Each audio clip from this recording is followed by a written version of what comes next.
Shriver, Patrick McEnroe, I'm Cliff Drysdale. So long from Indian Wells, Jennifer Capriati, and two-set winner tonight.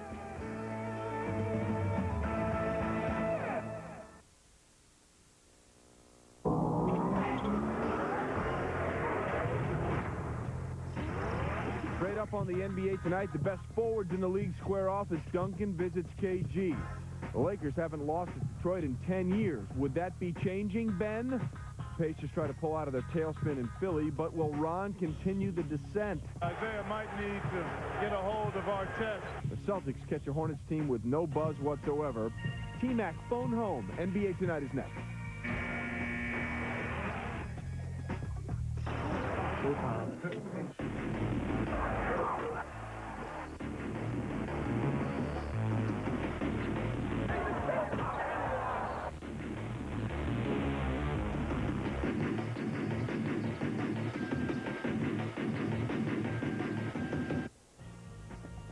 Hi, and welcome in. The point we're driving home with the montage.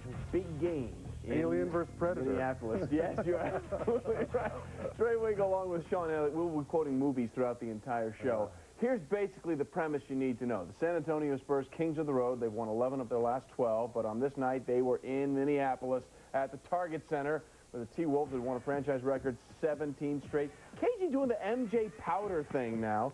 Tim Duncan, second in double-doubles with 44. KG first at 55. And Duncan off to a fast start. That's Nesterovic abuse. And then Duncan, great look from Steven Jackson there. He had 10 points in the first quarter. Second quarter, things get a little chippy. Manu Ginobili on a drive, and Walter! White men can jump.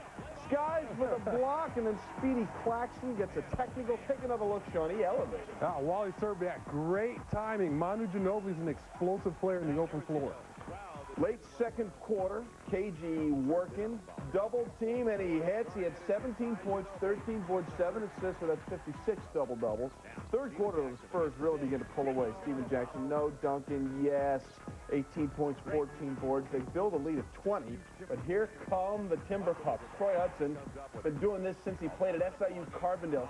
Silly from three.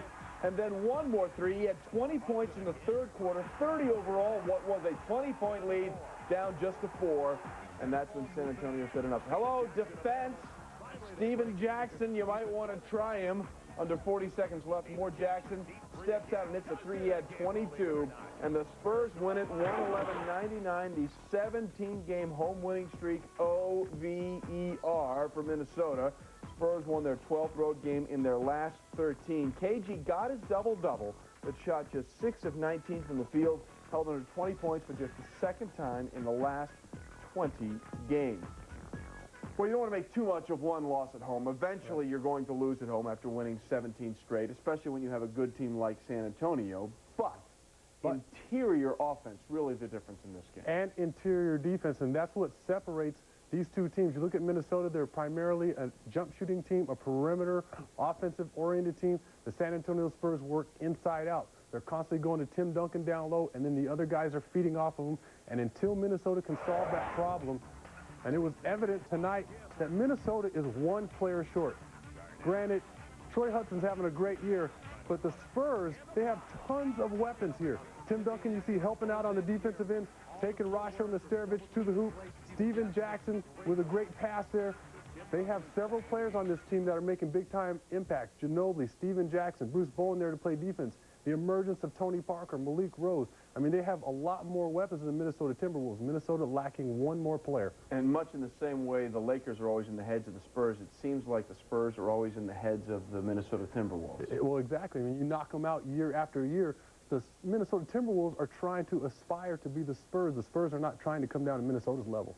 Next up for the Minnesota Timberwolves at home, they get the Lakers. They may be catching them at the right time. We'll deal with that in just a little bit. Meanwhile, let's check in on the Eastern Conference. Before the night began, here were the top 6 teams in the East: Pistons, Nets, Pacers, Sixers, Celtics, and Hornets. That's for play Wednesday night. So let's start with the Pistons on top of the food chain in the East, taking on the Lakers.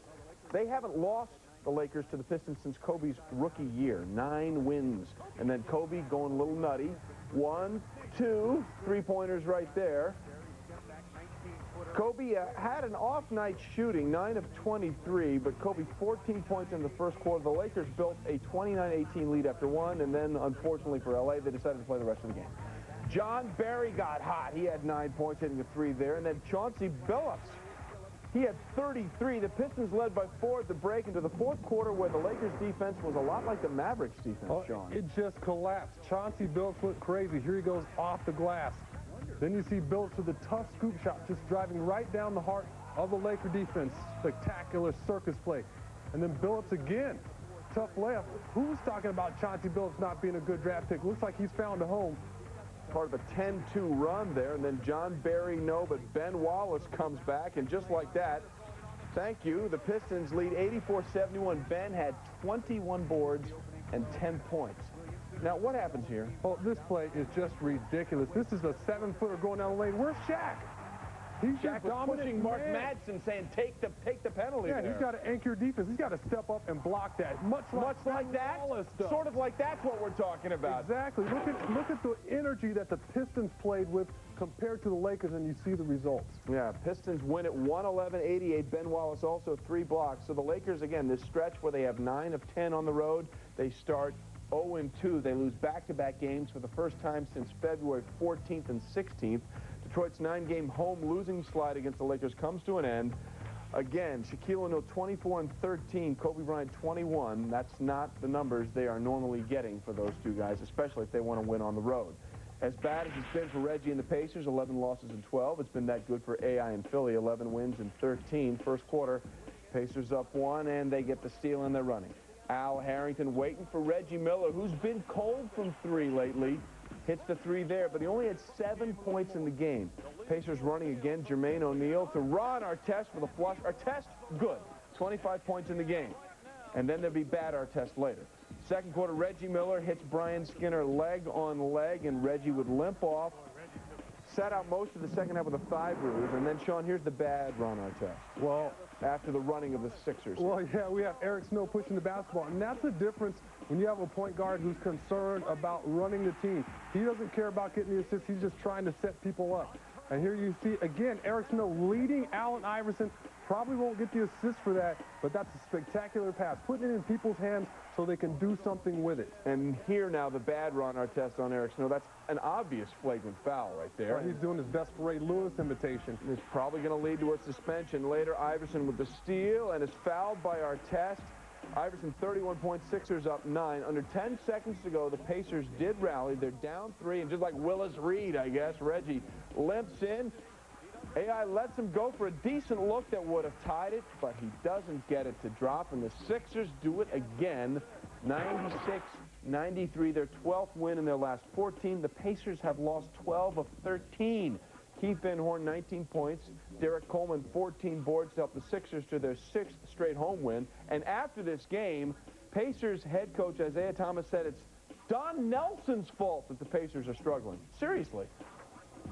I give Don Nelson a lot of credit. You know, he really stuck it to us, and now everybody's kind of following along. And I think the referees definitely are officiating all games differently in terms of perceived flagrants or technicals, and it's costing us points at the lines and has cost us games. And Nelly, you're the best. A little sarcasm there for Zeke. All right, here's what he's referring to. After the Mavericks played the Pacers on December 12th or December 17th, Nelly said, I am glad we don't have to play Indiana every game. We wouldn't have any players left. They were very physical tonight. I thought the referees did a good job of controlling that in what easily could have gotten out of hand. So obviously Isaiah thinks those comments, suddenly everybody's changing the way they officiate the Pacers games, but isn't the issue really controlling your own players and Ron Artest? Exactly, because the way they played basketball early on, they were great. They were playing nice, hard-nosed, physical basketball. Nothing wrong with that at all, but when you start getting guys that are committing all these flagrant fouls and getting out of control, that starts to really permeate itself and really get into the minds of the officials. I mean, that's an obvious flagrant foul. What are you thinking in that post-up area? You can't just throw guys to the floor. This one here, again, you lose the ball. That's not the response that you need. You need to get back down the floor instead of tackling a guy and costing yourself another game. Now, his teammates here, how can they rely on him? It's almost like you're holding them hostage because they don't know when you're going to be there and when you're not going to be there, because all you need now is another flagrant foul and you're out. and that doesn't bode well for this team going into the playoffs.